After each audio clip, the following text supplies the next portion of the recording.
I talked to the girl whose car had broken in front of the shop. Kinausap ko ang babae na nasiraan ng sasakyan sa harap ng pamilihan.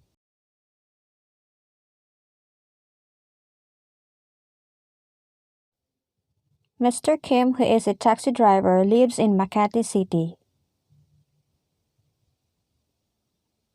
Si Mr. Kim na isang taxi driver ay nakatira sa syudad ng Makati.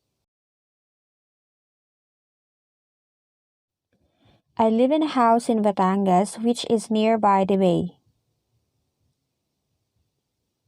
Nakatira ako sa isang bahay sa Batangas na malapit sa tabing dagat.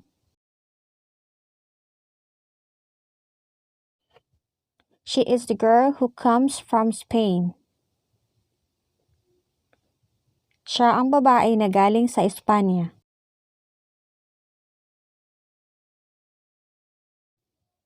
That's Peter, the boy who has just arrived at the airport. Siya ay si Pedro, ang lalaking kararating pa lang sa paliparan.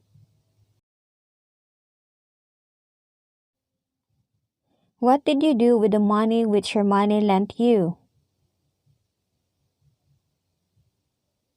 Ano ang ginawa mo sa perang pinahiram sa iyo ng iyong ina? The children who shouted in the street are not from our school. Ang batang sumigaw sa kalye ay hindi galing sa aming paaralan. Thank you so much for the gift you gave, which is very creative. Maraming salamat sa regalong ibinigay mo na napakamalikhain. The guy who won the prize was my cousin. Ang lalaking nanalo ng premyo ay pinsan ko.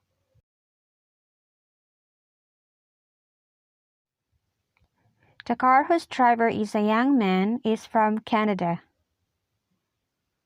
Ang sasakyan na minamaneho ng isang binata ay galing ng Canada.